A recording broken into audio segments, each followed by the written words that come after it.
Welcome, Two Chummy Thumbs. podcast. is. What? I'm just following your footsteps. Call back. Call back. Yeah, I love it.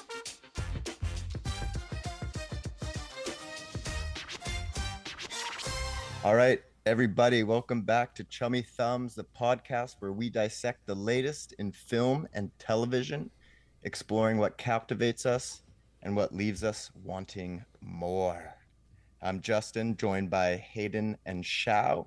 And today, what's up, boys? Today we are delving into Netflix's newest political thriller, 0 Day.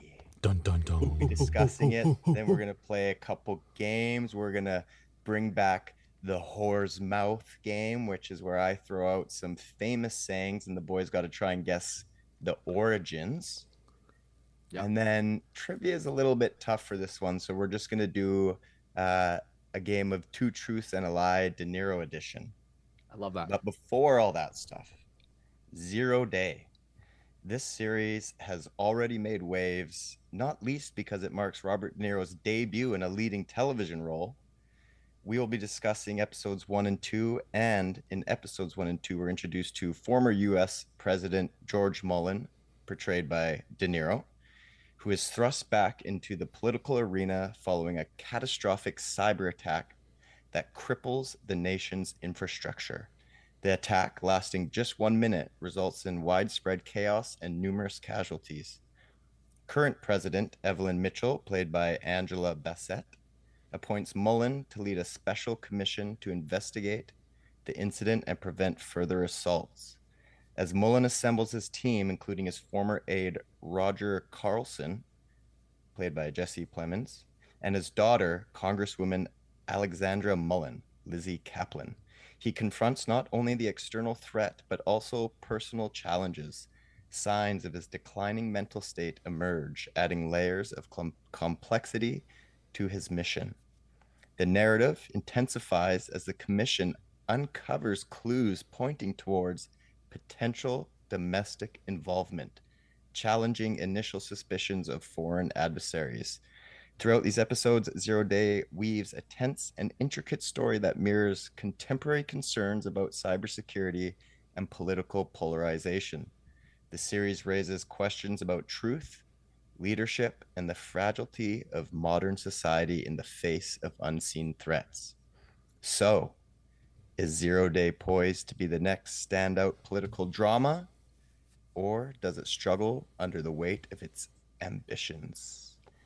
Let's dive into it. I think, boys, I'm going to throw it to Hayden first for his initial thoughts. Yeah, that's good. We'd like to start we start this show with low energy, and we'll build the up. Lowest, and we want to climax as we get to the end. But also, I think Hayden has probably watched it most recently because, truth be told, I've been wanting to watch this show since it first previewed, but I knew we had discussed about potentially doing it for the podcast. So I was anxiously waiting. So as soon as we agreed that we were going to tackle this show next, I watched it right away. But anyways, before Hayden, we actually, I get you to give your insights and thoughts on the first 2 episodes, because we're doing the first 2 episodes this episode. I've noticed you brought back the tea bag. Is there a quote? Yes. Is there a quote? Do you want to kick it off with the quote? I do have a quote tea bag today. I felt like the throat needed a good old golden throatness, so that sounds so silky smooth on the line for you people. But here we go. Earth laughs in flowers. Huh. What does that mean? Earth laughs. I guess because laughter is joy, usually. I know there's like evil laughs, but even an evil laugh is joy, and that maybe flowers, because flowers bring joy. They make you happy. So there's no joy and laughter in the winter time? You know what I mean? When there's no, like, what about deserts when there are no, flowers or Antarctica. Way to bring it down, Shao. Way to bring it down, Shao. Wow. I don't know. Normally Let's Hayden go. does Let's that. go talk That's to. normally Hayden's gig. Let's talk to Ralph Waldo Emerson, and we'll see what. Oh my God, he's the biggest emo. Fuck. I hate him. Yeah. You don't. The scene poets. Yeah. That's right. Hayden, why don't you let us know your thoughts? Yes. 0 day. My thoughts. Yeah, I originally had just seen it, and I knew that Justin was excited about it, and I was like, not like obsessive fan of De Niro, but I love De Niro's work, so I was like, boom, this is going to be a good show. Well, hopefully that's going to be a good show. And then I didn't watch the trailer or anything, so I was initially not skeptical, but I was worried that it might be, you know how there's a trend in Hollywood to have like the same theme but told differently, like Deep Impact and Armageddon and all of so I was like, Paradise we had just done, and it dealt with conspiracy surrounding a president, and the very little information I knew about 0 Day was that it dealt about a conspiracy surrounding a president. Little did I know that he was an ex-president being brought in to deal with an event. So watching the first episode, I was like, oh good, this is completely different, and it's not set in a false future. It's in a future that could very much, well, I mean, Paradise could happen, but this one is a more, I guess, realistic of now future.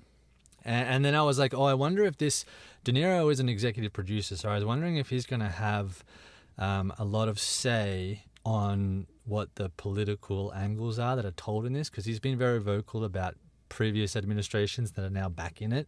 So I'd be curious to see who he throws it at. Anyway, I almost accidentally watched the third episode because I passed out watching the second one, and I woke up and I was like, and it just so happened to be in like a non-important conversation. So I was just like, hang on. Stopped it, and it was like 10 minutes in. I was like, oh, I can't watch this. So it gave me nothing on what the third and fourth episodes were, but I was like, oh, so I had to rewatch the end of the second episode. But anyway, like you mentioned in your intro, Justin, I thought at the end of the first episode, I was like, oh, maybe De Niro's character is suffering, from some memory loss due to old age. But then I also thought, well, maybe something different is going on as we went into the second episode. But they keep throwing things in that are there and then they're not there, like the woman that comes to talk to him about his book, and then she apparently dies, but then she disappears. Ghostwriter. Yeah, and then he sees her again. So there's stuff like that where I'm like, something else is going on, but maybe it is. I don't know. It got me intrigued on that part alone, and I think the end of episode 2, where the CIA guy talks to the president and he mentions whatever the code name was for the hacking attack. He's like, it's got nothing to do with that, but it is in fact a file. So then I was like, oh, maybe maybe De Niro is playing everybody. He knows all of this information from his time in office, and all of his books that he's written in like notes to remember every like conversations he's had with people and how to write in code and stuff. And we know he's an investigator, and so I'm like, maybe he has all this information that he's then just picking and choosing what he wants to give out to the world while he does his own investigations. I don't know, but I was very much like the whatever his name is that you mentioned, Roger. I was like, Roger is two-timing him, no doubt. And episode 2, yeah, he is. He's working for the wealthy stockbroker dudes to find out information which made me think it's got nothing to do with anyone else. It's literally someone in the US has done this.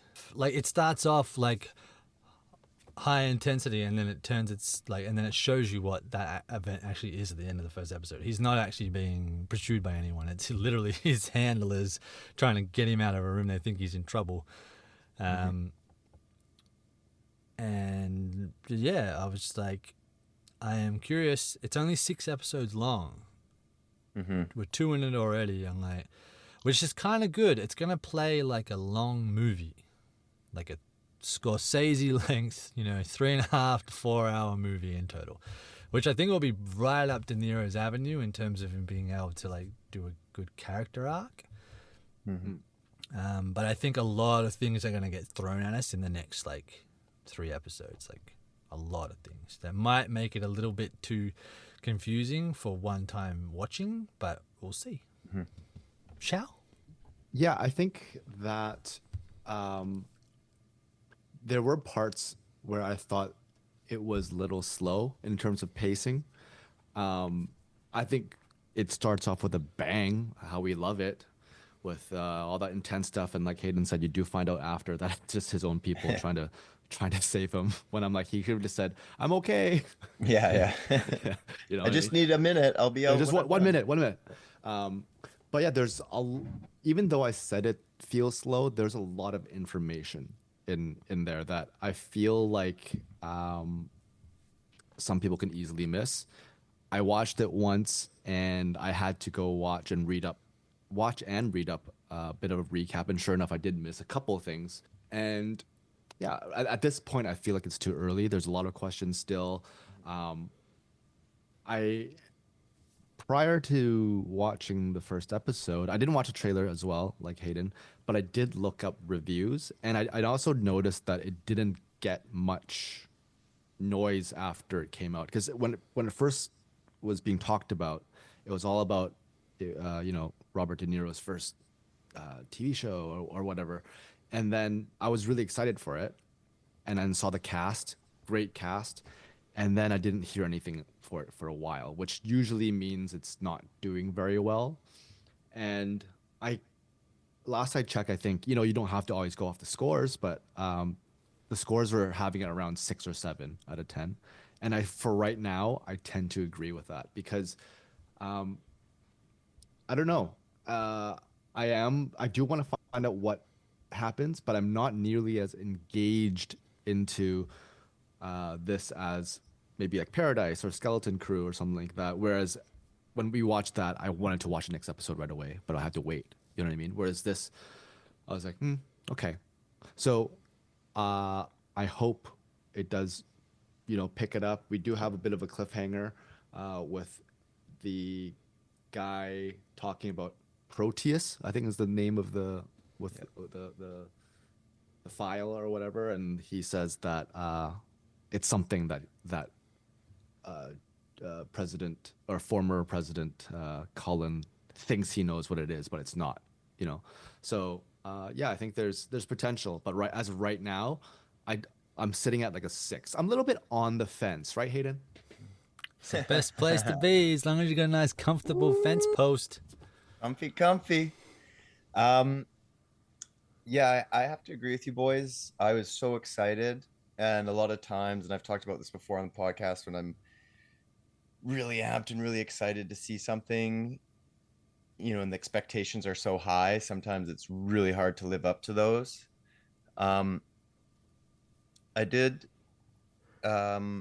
There's some things that I really liked about it.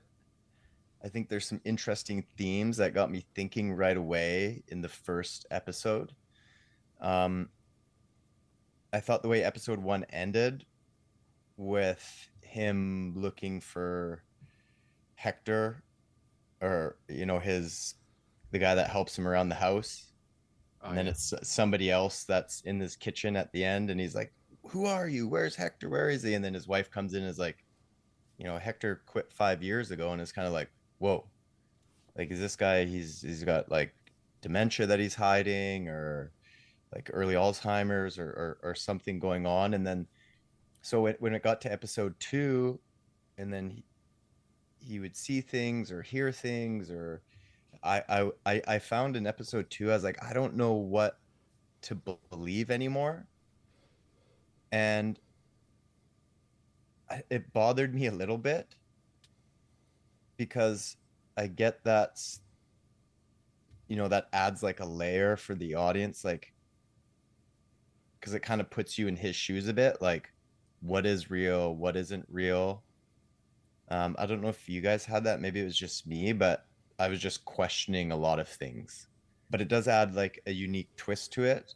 Obviously, his character was a very popular president and was able to reach out to both sides of the aisle, which I think every country and government could use a leader like that.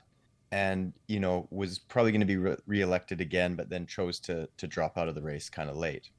I liked how there's this moment where he's having this conversation with his wife, because obviously his daughter, who's a congresswoman, doesn't want him to head this commission, because the current president had asked him, hey, we're going to start this commission to look into it. They said there's going to be strikes again, these terrorists that did the cyber attack, and they wanted somebody to head a commission where basically open spying on their own citizens, kicking down doors without warrant arrests. Like, we got to catch these people. It's of the most urgency. So they're kind of bypassing, rights of their citizens. And, he was selected because of his, I guess, popularity and his willingness, I guess his trustworthiness. But his daughter was against him doing it because she said, they're setting you up. Like, they're throwing you to the wolves when they need to turn on somebody or point the finger at somebody or have a scapegoat. Like, you'll be that person, which she's not wrong. But what I liked about this conversation he had with his wife was his wife felt the same way. And yet she never said to him, don't do it. As a matter of fact, even though she felt that way, she said, you have to do it, because they're going to go ahead with it anyways, with this commission. And having somebody like you, referring to De Niro, leading it is, the best solution and the safest, because of how, I guess, honest of a person he is.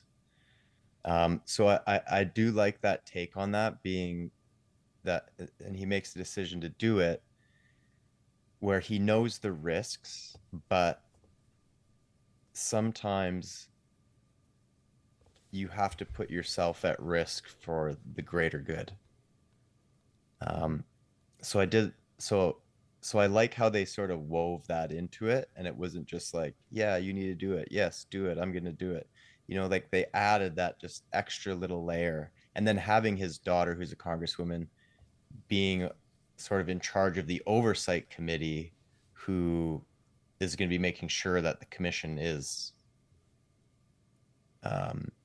doing everything legit, adds a whole nother layer, because it is his daughter. And so there's a little bit of skepticism from the people about that. So I find that they're adding, like, there's all these little layers, like his mental well-being. Is it somebody actually on the inside the government? Yeah, because that one guy, they found out he sold a bunch of his stocks or something, like right before The day before. the day before. So I feel I agree with you, Shao. Like, it's a bit too early to, like, and there's so much. I was the same. I watched it early and I was like, whoa, like, there's so much going on here. But I feel like you said, Hayden, I think we're gonna start getting information fast and furious in probably the next two episodes that we're gonna review. One thing I wished that they did is I wanted more of the day. I wanted to see more of the effects of, shutting down basically everything. And I know we saw like glimpses of it, but I kind of wanted to see more chaos. With the fallout of the cyber Exactly. attack, right? And it's more about how they're handling it than like how the citizens are sort of handling it. But there's like questions like, um, what's their intention, right?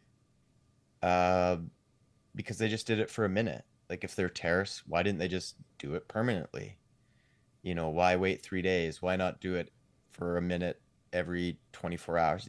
So you sort of don't know what the intentions of this act are, like what's really motivating these people to do it. But yeah, I think overall, I think it was a there's enough there that I'm interested to watch. But yeah, I wouldn't say it met my expectations, but I don't know if maybe that's because I was so excited to watch it. But I'm interested to see where it goes. As you were talking, I was theorizing in my brain skull on who could. I saw that, Shao. Big old eye roll. Oh, here we go. He's Yeah, gonna. people heard it. He's gonna talk. He's gonna talk. No, I was kidding. On who could, because you were mentioning about. First off, you wanted to see more of Zero Day. I didn't even clue in that it had only. I don't think they mentioned that it was only like 1 minute until maybe halfway through the episode. Because I was like, why are the TV networks working if all of this stuff got shut off? I was like, what's going on? And then they were like, oh, it only happened for 1 minute. They switched it off and then they switched everything back on. And I was like, oh, okay. Which leads to you saying, Justin, that like, if there were terrorists, why not just leave it off? And then you got to think about what is more terrifying than the actual event. The fear of it happening again. Yeah. So now they've got an entire nation in fear that it'll happen again. And then I was also like, was it only the US that this happened to? It wasn't a worldwide thing, which I think was my brain putting Paradise and Zero Day together. And I was like, no. This is just one domestic event in the United States that I'm aware of. Now, my theorizing was if it was an insider job, like a US-based, like a domestic terrorist attack, say whoever it is had a plan to do something, but they needed something like the commission in place to be able to do said event. How would you go about doing that? You would create an event that would force the Senate or however they do this to rush it in so that it is all of a sudden in place for them to go after anyone they want. So maybe they're not even, this is like, hey, you got the commission over here to try and find who did the cyber attack, but then those same people are going to use the rules of the commission to go after whoever they really want to go after, So, but again, only 6 episodes, but that's my brain just went like that. I was like, okay, if this is inside job, maybe they needed to have that thing in place. It's a sound theory. Yeah. And then they could use him, right? He's the scapegoat because he's heading the commission. That's really interesting, actually. You might be onto something there. Yeah, at this point, I really don't have many theories. I think the Russians, there's a lot like, oh, it's the Russians. I think that's too obvious. And at first when they were playing that, and they even had the Russians agents and stuff like kind of involved. I just, it seems too old school Hollywood. You know what I mean? Like the Russians always used to be the bad guys. And then after 9/11, it was the Arabs that were always the bad guys. And like, now are we going back to Russians? You know what I mean? Like, I want it to be a little bit more interesting than that. When are we going to have a turn? I mean, sorry, Well, we get it in real life. I was gonna say they don't want to. The Canadians are the only successful people to invade the White House, apart from their own citizens. Actually, that was the Capitol building. Sorry. Well, we didn't invade it. We just burnt it down. But yeah. So they don't want to. They're like, nah. Who's the one untouchable nation? It's the one that actually did it. So we'll leave the Canadians alone. I did have a question. Yeah, they were like, okay, so there's the CIA knows of all of those hacker hubs throughout the United States and all the ones in New York, where it's based out of, like the majority of this story that we're assuming is based out of New York and Washington. And then there's the one guy who has the untraceable face, who they find out is actually working for the government to infiltrate these hackers. Anyway, we're assuming a Russian dude on the hunt for him to kill him. Then that dude himself gets run over by a garbage truck by someone else who, do we know if that's, and for some, I'm stereotyping the look of the guy. I was like, oh, that's another like Eastern European dude, but we don't even hear them speak. It could very well be like a US guy. That would be a good one. So I was like, oh, wait, there's Russians going after Americans, and then there's someone going after the Russians so they don't get the Americans. So there's like a lot of things going. I was like, oh, what government agency is this? And then we've also got the dry cleaner guy. We don't know where he's from, but he's got all of that. I can get information for you. It might be true. Okay, sorry, remind me who is that the guy who just showed up at Roger's place? Or Yeah. Okay, He's like in the phone as like something dry cleaning or whatever. So okay. So that's Fake like name, fake contact. Oh, his last name's Dreyer, Richard Dreyer. So that makes sense that he's Richard Dreyer, the dry clean the guy. dry cleaner.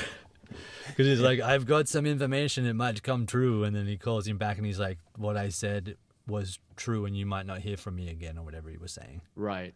So I don't know what his. So he obviously knows something. We don't know if he's dead, or alive, or on the run, or what actually he does. If he's just like an info gatherer, or I wonder if this. Again, we're gonna go back to that thing where you said it's too early to tell. But I wonder if this is at the end of everything. I'm curious. We'll go back to this later, but I'm curious if this will make sense as a movie instead of a 6-part series. I don't know. We'll see. Yeah.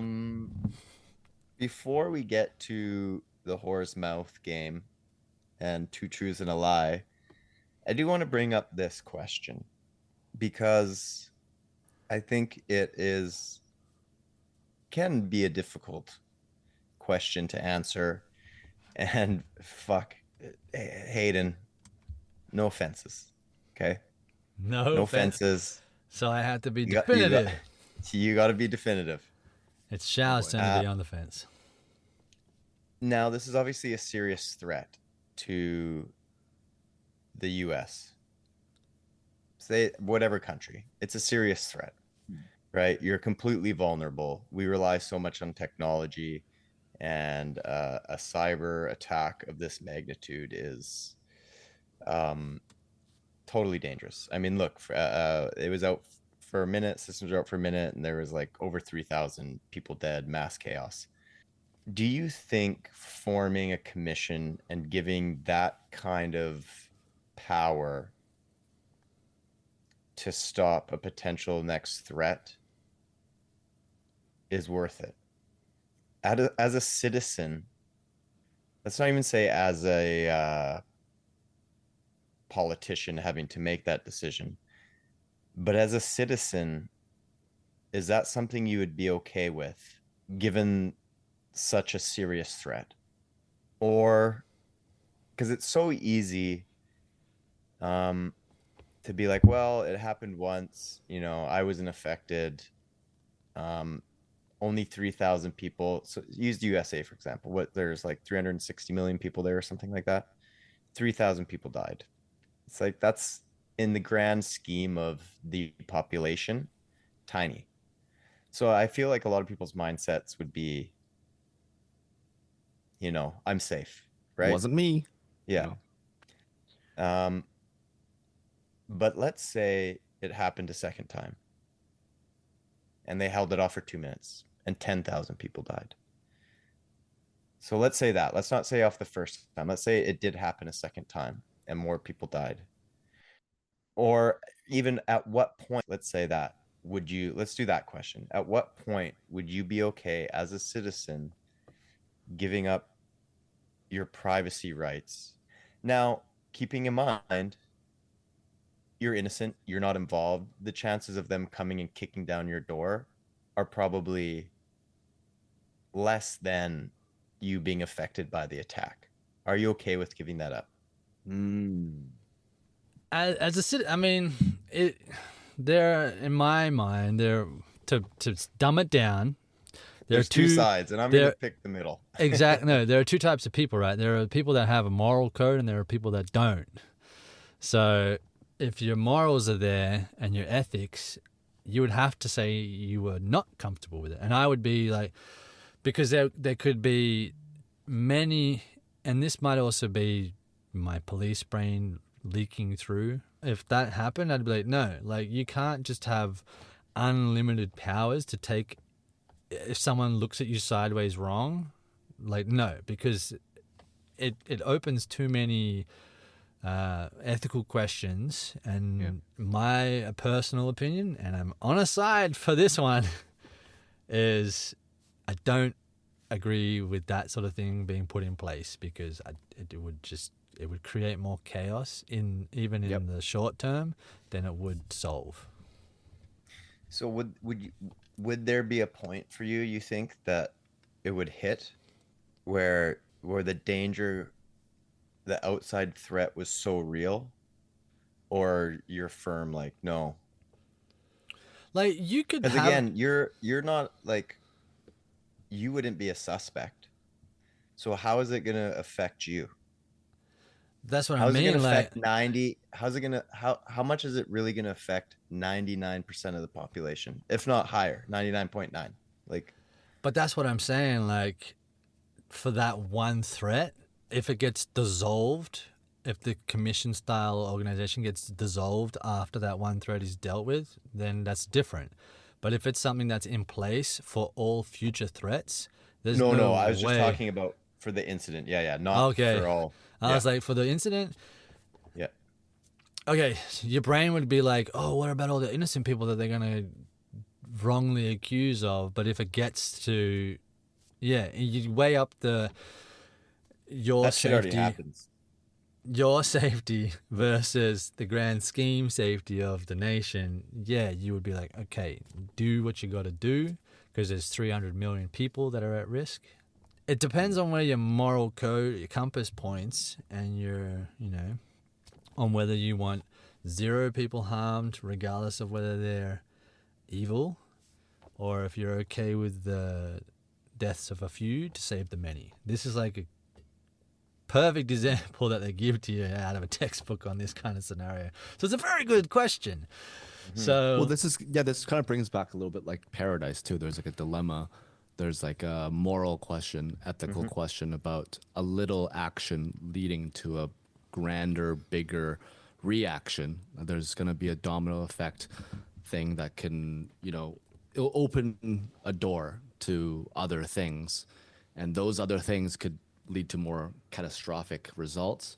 So it's like a gateway thing. Do you want to keep that gate closed, or do you want to open it to other issues? And I'm with Hayden in this, where I do believe that I even though I don't think it'll, a part of me is like, whatever. But in the grand scheme of things, I can see it turning sideways real quick, and it can lead to a lot of chaos, or chaos, as some people say. I would imagine they would just get to a point where it's not very good for everyone else. I'm like, meh. That's where I am, because I feel like you sound very on the fence on this matter. I'm completely not on the fence. I'm like, have at her, if it's, because one, I like, they're not going to come kicking down my door. My only hesitation would be is I would have to, now I know there's a lot of people, well, shouldn't say there's a lot of people, but there's people out there, and they are the loudest people, that have very little trust in the government, and they always think the government's out to get them and screw them over and all this and that. I'm not one of those people. I don't always agree with everything from every party, but there's things from every party that like I agree with. You know what I mean? But for me, honestly, what it would come down to is, um, and speaking as a Canadian, it would come down to, do I trust who our leader is that's making this? And I honestly can't say that there's obviously been leaders in our country that I haven't agreed with politically, but I don't think they're evil or bad people. So for me, that would be the big thing, is, do I trust this leader, or do I think that they might be using this as a means to grab more power? Right. And I think some countries, I think as a Canadian, we're very lucky, um, and so it's not something I'd worry about in this country. But there are certainly countries out there that I think their citizens, or if I was a citizen of their country, I would say no. I'd be like, I don't like the direction of this. But speaking solely as a Canadian, if this happened in Canada, I would have no problem with it. Mm. But yeah, it's an interesting theme. It's a big question. I'm interested to see, maybe my opinion changes as this show goes on and we kind of get a little more insight to what's happening. But outside of the show, yes, I'd be fine with it. Get the fucking bad guys, man. Any means necessary.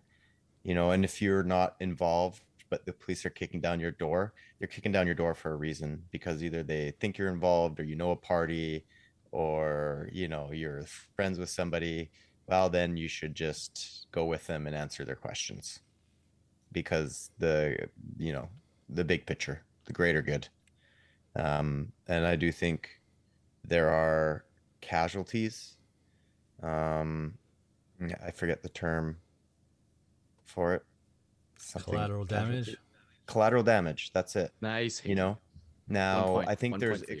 extreme versions of collateral damage, like you know, Hiroshima.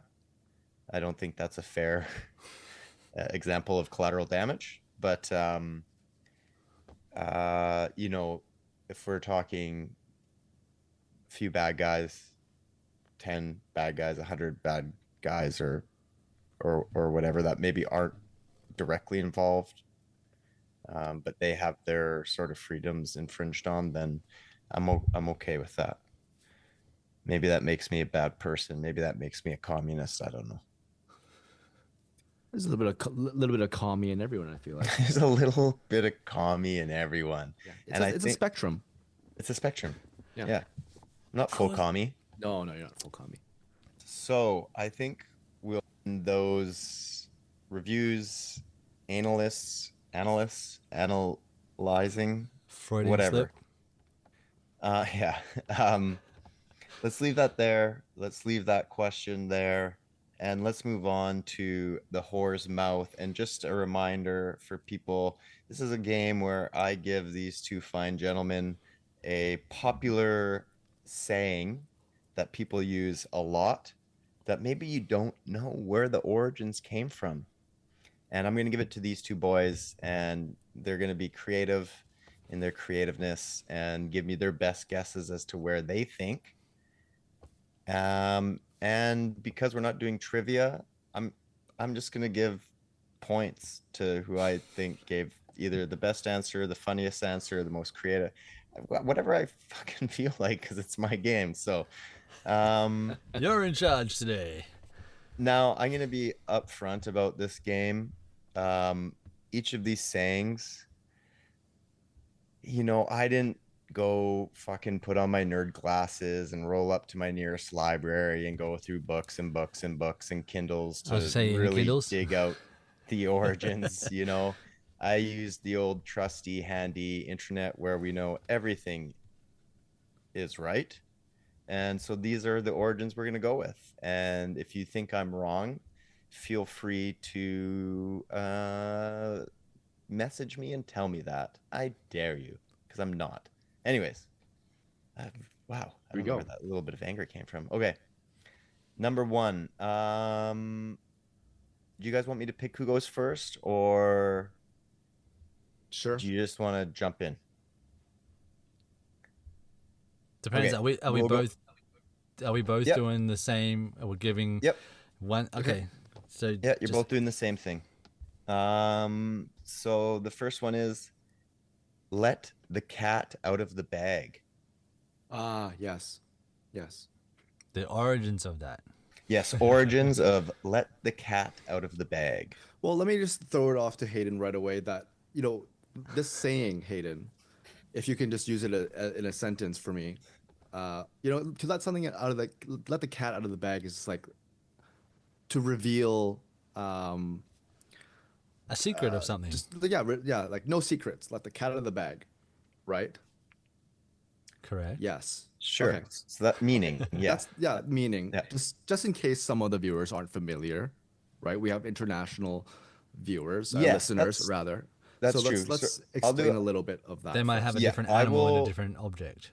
I will use, Yes. I will give the saying, and then yes, Shao, you're right. I should use it an example for people who don't know. So let's say I'm planning a surprise party for Hayden with Shao, and the three of us get together, and Shao slips it to Hayden and mentions about the surprise party, and I would say, Shao, you let the cat out of the bag. That would be how it would be used. Well, this is. I mean, I like that you start off with this one because you're starting with the easy ones. But like back then in, I believe, the '60s, the whole jazz Yeah. stuff and whatever. You're a cool cat. It's just people got referred to as cats, right? And back then, there's a lot of, as you all may know, that people now they're a lot bigger than what they used to be, right? It's just diet-wise, exercise. Average weight and height of people are a lot larger, whereas back then, people could fit into bags, and so, it's like I think it was oh shoot, I don't remember the name, but there's a very famous mobster who would bring spies or moles or people who knew a lot of secrets, and they bring them with them in a bag to meetings and not people know, because back then there weren't a lot of it's before the 60s, way before. They didn't have a lot of the electronic secret recording devices back then, so they'd have like bags put on the side, and they'd be, it's just my dirty laundry or whatever, but it's actually someone in there recording all the secrets. And when they go back to the base, the leader or colonel or whatever would be like, all right, let the cat out of the bag, let them tell us the secrets. That's how it started. Wow. So it was a spy, it was a war tool. I think you're right with the 60s though, but 1860s, right? Correct. That's obvious. To They'll be clarify, like, let this Yeah, sorry, fool sorry. cateth out of the bageth now. Yeah. Actually, that might be Yeah. 1760s, a little bit. That's Hayden, to get Yeah. your dates right. Get my 1919. yeah. Nice, Shao. Very. Well, I won't say whether you're right or wrong or close or really not close before I let Hayden give his best ahead. guess for the origins of let the cat out of the bag. It was really good, Shao. It was very good. It was very entertaining. I was rather enthralled in that story. He threw in mobsters and the military and spies. It was had everything in it. Mine's going to be very boring and tame in comparison to that. It's literally my thought of the origins of that is like Christmas time. Dad comes home from work and he has a bag on the table, and the kids wanted a puppy for Christmas, but instead he got them a kitten from the dumpster out the back. And while he's saying, hello, wife, I'm home for Christmas. Where are the kids? The bag literally tipples over and the kitten walks out of it, and he's like, oh, the cat's out of the bag. Kids, here's your Christmas present. It's a kitten. Damn. Very good. Hayden, that's actually really good. Okay. Wow, that's Circa gonna be tough. Okay. 1950s. Yes, yes. That sounds right. Sounds right. I'm gonna give a creativity point to Shao, but I'm also gonna give a half creativity point to Hayden and a full point for actually being somewhat close to the real origin of the story of the saying, because according to the World Wide Web, the origin is in old marketplaces, shady traders would sometimes swap a piglet for a cat and hide it in a bag. If a buyer opened the bag, they had let the cat out, exposing the scam. So they wanted a dog, they got a cat, the cat out of the, Okay. so this is, it's close, It's close. close. It's Sure. like, man, this pig is real hairy. Whatever. That would be a good skit, but it would have to be like, how big is this bag, or is it literally like a duffel, like an old laundry duffel bag, like you say? It's got a small, statured person in there. It's one of those. With a it's body microphone. freak bag. It's the freezer lock bags. Yes. Yeah. Quick, Who's let that guy in cat the out of back bag. there? I'm not. Don't. This is the bag around the neck. I want to move on to this one because I really want to hear your takes on this one. Okay. And to be honest, I mean, I don't think you need an example because it speaks for itself. And the saying is, cold enough to freeze the balls off a brass monkey. Mm. Mm. And I think nowadays it would be used as in the term, you're outside, you're in the prairies, it's fucking, minus 28 degrees and minus with the wind chill. And you're sitting there with your buddy and you just turn over to him and you say, man, it's cold enough to freeze the balls off a brass monkey. Yeah. Well, there's a lot of places in Asia, I don't know if you guys know, that worship monkeys. There's monkey temples, there's monkey shrines. And particularly up north, closer to the Russia region of Asia, it's really cold there. It's very cold there. And so some of these shrines and temples, they have erected all these statues of monkeys, and they're very realistic. They have like anatomically correct. So they do have monkeys, of course, being primates, do have balls.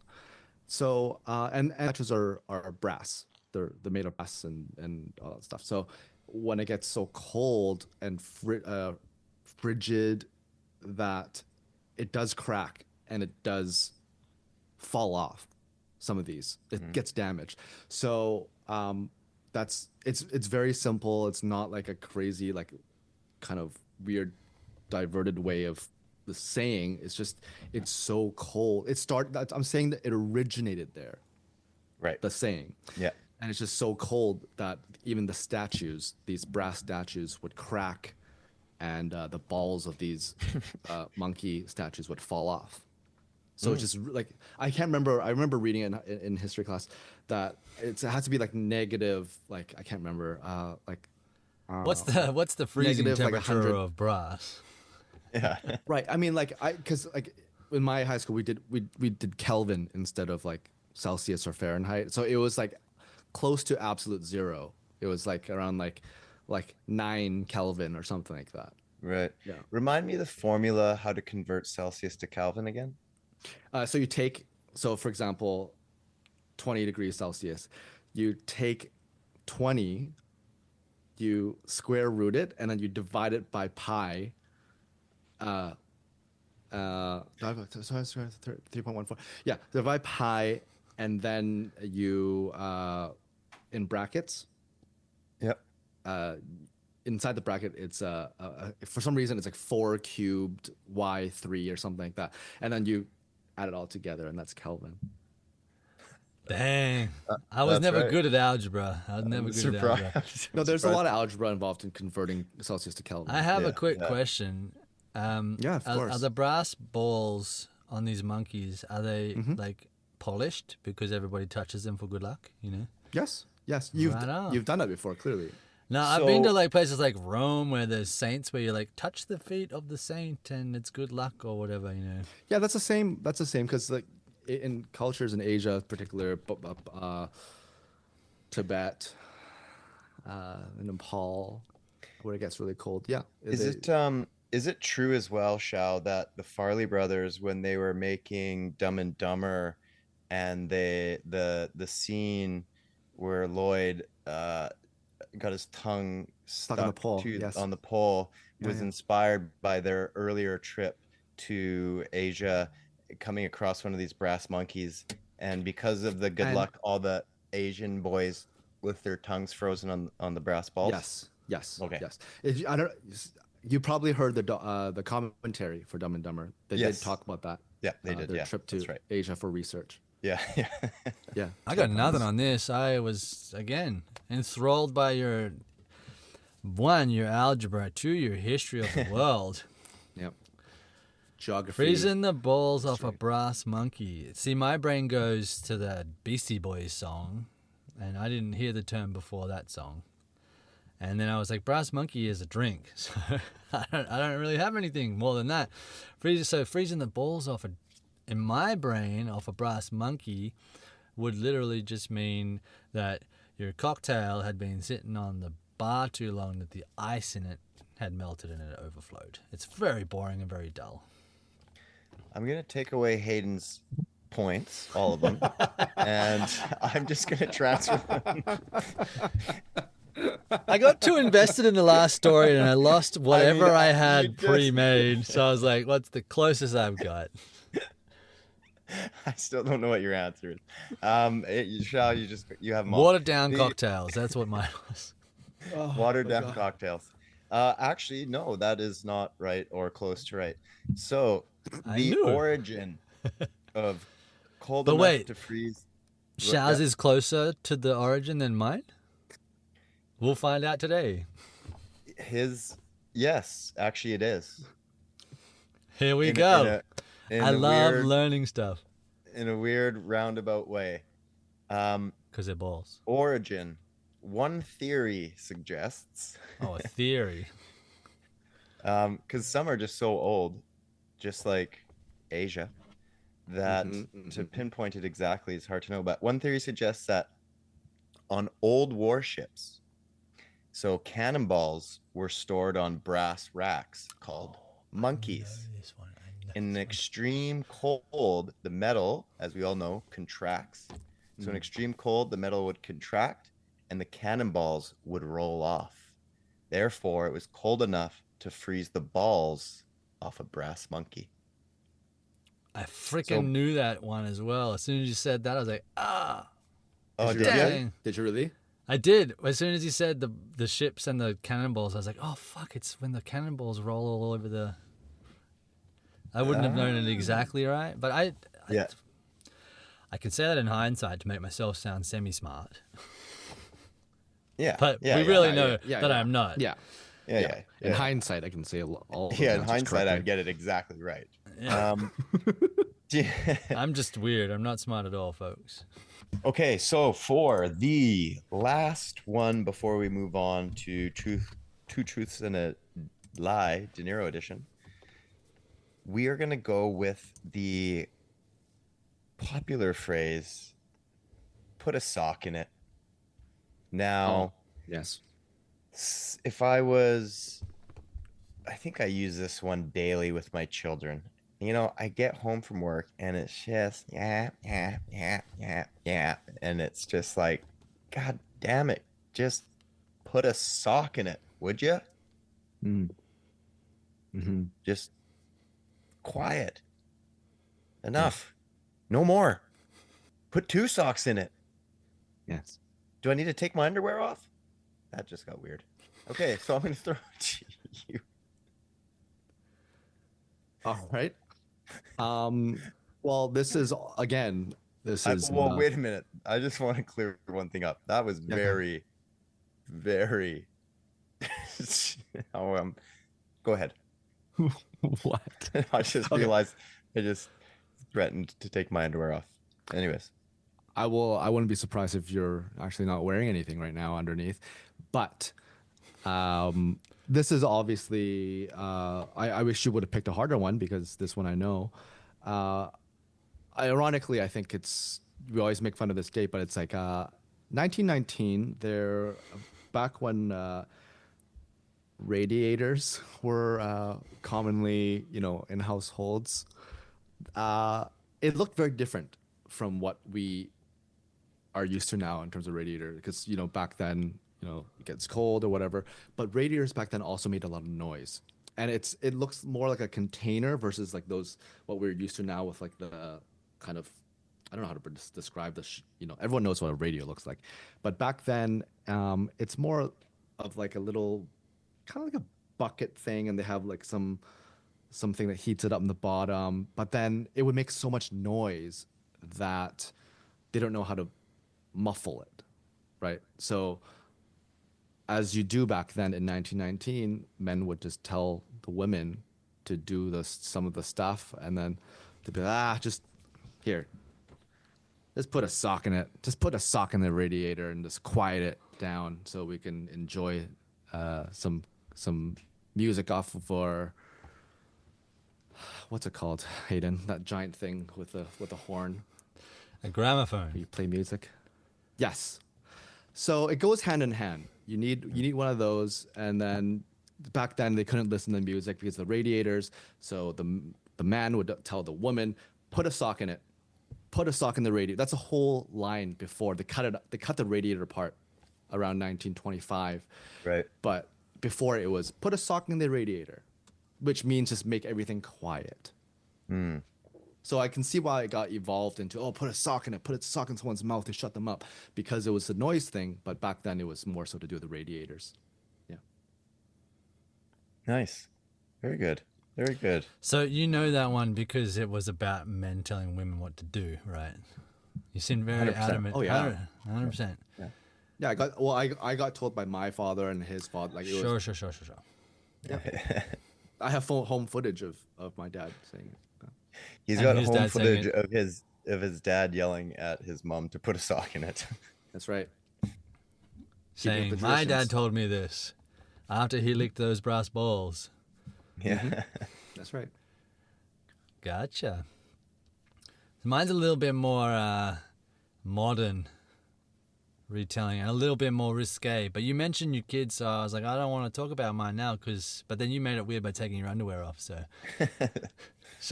there's a little quote from a film called Basketball where I can't remember the characters' names, but Matt Stone, I think, is talking to Yasmin Bleeth, and the line is like, fucks the sleeve of his favorite jacket. What? So the best way to do that and not wreck your jacket is to put a sock in it. And that way, it keeps everything tidy but the sock. But, if you wear a pair of socks for a day anyway, you got to wash them. So it's a saying that really only applies to the men and the young boys of this world. And it's a parenting trick, So if you see that if you're stressed out or you just need to release some tension, you just better put a sock in it, not on it. Put a sock in it, and go deal with it. 1990s. But, I got to be honest. I was going to give Shao the points because his was actually really on the right track for what the origin is. But, God, I love that answer, Hayden. Yes, put a sock in it, man. I might put a sock in it tonight. So I'm going to give you Back my points? back your points. I should have been quiet. You would have And- given me more. Yeah, I was just gonna give you the win, but yeah, I'll give you your points back. And I think that leaves Shao with a few more. So no. And I'm gonna give you a half point on top of that so that you guys end in a tie going into two truths and a dare. Because I really did like that answer, Hayden. I like seeing a little bit of creativity and fun come out of you. It's rare, but it's I know, nice. right? It's pleasant. The Comes from actual somewhere. the actual origin of put a sock in it. Early phonographs had no volume control, so people literally stuffed a sock into the horn to muffle the sound. So you're right. It That's was actually it was not sound far. related. Yeah, you weren't far off. You just picked radiator for some reason. Anyways, very good, boys. Very creative, and always fun to do that game with you. But now we are going to move on to two truths and a dare. Now, I don't think we're going to do Truths and a dings on this dare? one. Sorry, two truths and a lie. Yeah, yeah. De Niro edition. You know what? Let's have some fun. I'll let you guys work together on this. See if you guys can problem Okay. solve it, unless you want to go head to head. Well, But yeah, let's work together on this one. work together on it. Okay. Brain trust. Yeah. So you have to pick out which is the lie. Okay. Okay. Round one. Robert De Niro once drove a real taxi for months to prepare for Taxi Driver. That's a true. That's what I already know, Hayden. That's a truth. 2. He turned down the role of Hans Landa in Inglorious Bastards. 3. He owns a chain of luxury hotels and restaurants called Nobu. Hayden, I know the answer to this one. Is it number Do you? 2? It's number 2. I know he owns Nobu. Nobu. That is correct. He was never considered for Inglorious Bastards. Okay, let's Off to move a on. hot Good start, job. Hayden. Off to a hot start. Woo! Sizzling hot. Next question. To prepare for Raging Bull, De Niro gained over 60 pounds to accurately portray Jake LaMotta in his later years. Number 2. He spent 4 months living in Sicily, learning the dialect to prepare for his role in The Godfather Part 2. 3. He once refused to break character for an entire year while filming Goodfellas. Oh. Hayden, you seem pretty confident about number 1. Number 1, I know, because he was like the first actor to really do a physical change like that. And they shot the film in 2 parts, basically, so that he could gain the weight Right. after he was ripped to do the fight years. So I do feel like I've heard something about him preparing for. Where was it in Sicily? You said. No. Yeah, in he Sicily. spent 4 months living in Sicily learning the dialect to prepare for the role Godfather Part 2. I feel like I've heard something like that before, but I'm not sure if it's him. or was it Pacino? And I'm also thinking if Justin would put number 2 as back to back as the fake out. So I'm leaning towards number 3. A whole year not breaking character is fucking intense. Like after filming or during filming? While filming. While filming. Oh, I could see that, yeah. I could see that, He but once refused to break character for an entire year while filming Goodfellas. I feel like I would have heard that if that was true. I feel like. But I'm personally gonna lean towards number 3. Hayden, any objections? If your gut's telling you number 2, then I'll trust your gut. Well, as blasphemous as it sounds, I haven't actually seen Godfather Part 2, so I have no idea whether that would be something that he would have done. But I have seen Goodfellas many, many times. So I'm gonna go with you on that one. I'm gonna say that he's stuck in character for Goodfellas as the. Not what he said. He said that one's the lie. I think that one's a lie. But Oh, if you think that one's a lie? you think- Okay. Well, it's all we'll up to you, go. Hayden. We'll go with the Sicilian one then as the truth, and the first one as the truth. So yeah, we'll go with that. And if it's wrong, well then we'll pick it up on the next one. So yeah, a whole year staying in character. That's the lie. That is correct. Good job, Wow. Shao. Good job, All Hayden. right. While De Niro is known for his method acting, he didn't stay in character for a whole year during Goodfellas. Ooh. Nice. 2 for 2. Ooh. Streak. Okay. Next round, round 3. Number 1. He turned down the role of Captain Jack Sparrow in Pirates of the Caribbean because he didn't think the movie would be a hit. 2. He was originally cast as Tom Hanks' character in Big, but dropped out due to scheduling conflicts. Or 3. He auditioned for the role of Han Solo in Star Wars, but lost to Harrison Ford. Okay, I'm gonna start off, Hayden, by I think I heard about number 3. Okay, That he I think I did? heard about that. That he I think that is true. That he auditioned for it. I also know a lot of people, a lot of famous people did audition for it as well. Which What's is weird. sticking in my I just How want to so? say, like, because the first Star Wars, no one would have known anything about it. The fact that they got, who they got is crazy Good point. anyway. Like, Alec Guinness was like, this is the stupidest thing I've ever been a part of. And now look where it is. Sorry, sir. Yeah. Sir Alec. I just think it's wild that he would be considered for Jack Sparrow. Well, okay, how old is he now? Is he in his 80s? He's like 80 or late 70s? Well, he So he looks would have like he been- could be Johnny Depp's dad. I was going to He say, looks so like he could be. he would have been in his either late 50s or early 60s when the first film came out. So, yeah, I think that one's a lie. It's a little bit... Unless And I Disney feel were like- originally thinking of something completely different. I feel like Pirates people would have. For some reason, I think that they had Johnny from the beginning. Like they had him in mind from the beginning. So that's the one that's like really sticking out for me. That I think it's a lie. Yeah, I feel like that's the lie because it would have been a totally different type of film. He would have been a bit too old, I think, to be that kind of character. I think number one is a lie. Let's go with number 1. The streak ends. De Niro was never No in the running way. for Han Solo. Oh, you're right. Hey. Fuck. It's all But right. that's 2 for 3. crazy. That's like, that sounds like one of those things where they're like, okay, Johnny's not on board yet. Let's tell him that we put an offer out to De Niro.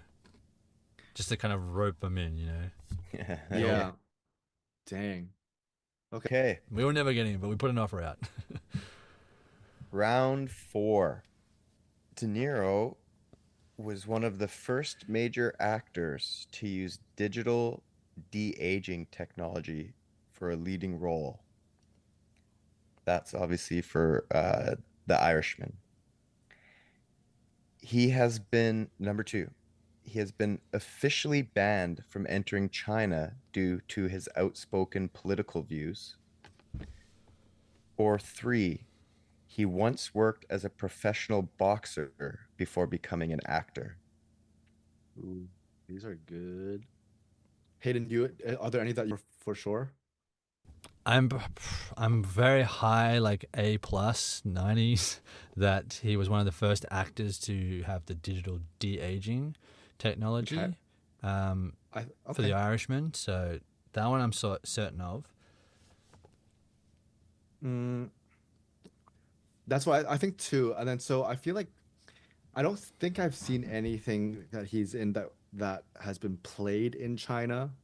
The whole time I was in Hong Kong, I feel like he hasn't been in any movies that would be, because they always do promotion in China to get better box office, sales. So he's never gone there. I feel like the last 10, 15 years.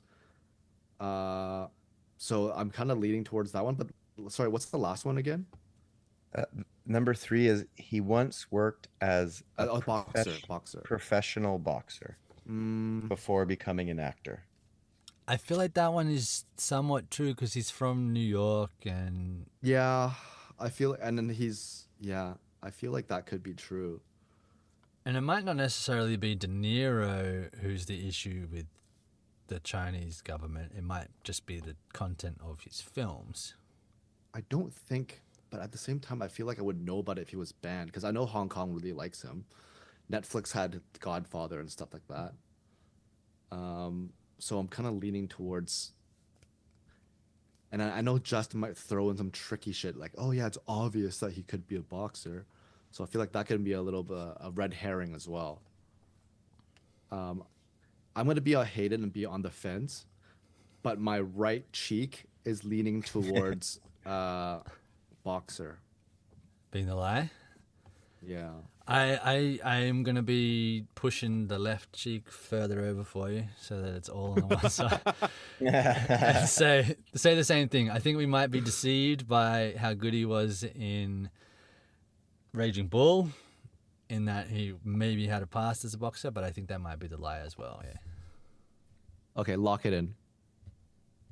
Well, that was the correct little tush push for you there, Hayden, because he was the lie. Tush. Push. While he trained extensively for Raging Bull, De Niro was never a professional boxer. See, that's where the words come in. Yeah. He once never worked got for the paid. professional boxer. Yes. You yes, got those yes. tricky exam questions. Make sure you Mm, read yes. every word. Yeah. Do we have one more? We have one more. Last one. Okay. You guys are 3 for 4. Okay, not bad. Let's finish strong. Let's Finish get strong. 80%. 80% on the line. Okay.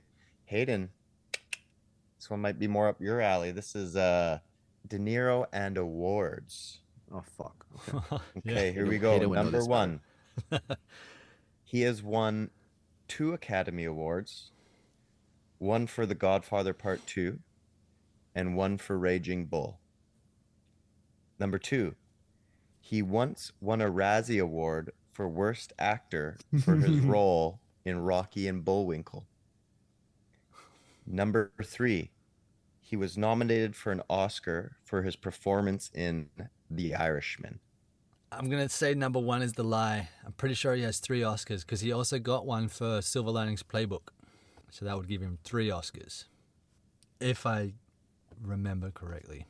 He got Silver Linings. Yeah, as supporting actor. Though now I'm now I'm double guessing whether it was just a nomination, but I'm pretty sure because that movie, like, everybody I feel like won. J-Law won. She won. I feel like Jennifer won, and I feel like didn't Bradley win too? I don't think Or he no? did. I think he was on a roll of getting nominated but never won. Because I feel like he only has 2. But if you're sure about the Silver Linings, then I have to go with Silver Linings.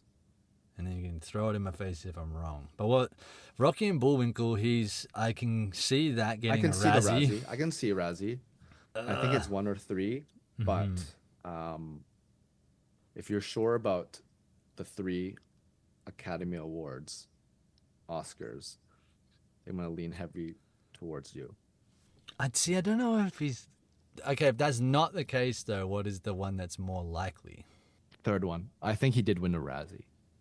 I think all these top guys has won a Razzie before. Yeah. But I think Razzie one is a true. Okay, I'm going to put the crunch on you guys. You guys got 10 seconds. That's why I think those first 9.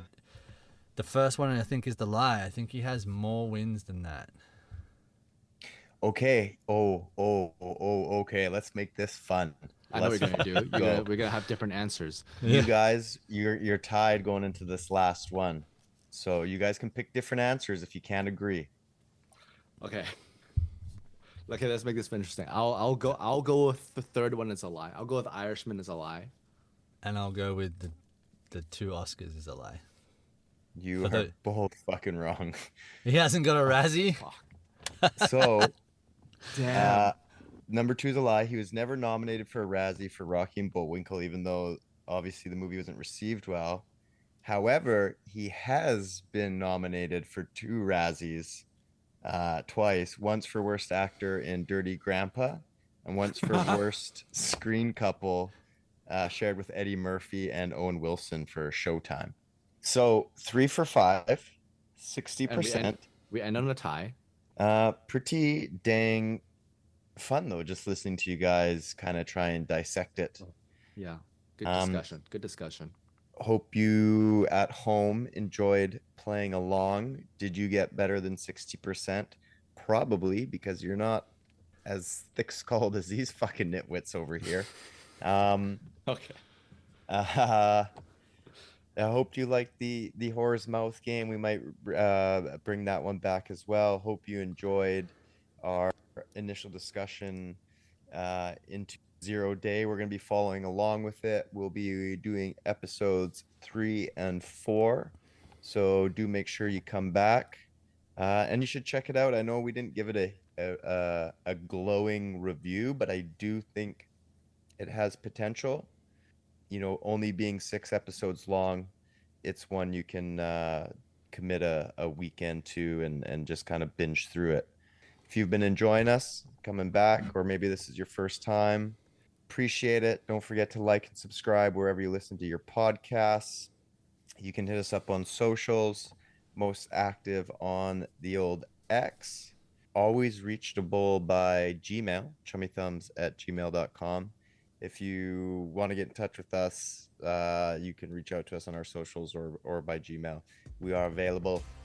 Keep coming back. And until next time, keep on thumbing. Clink, clunk. Bang.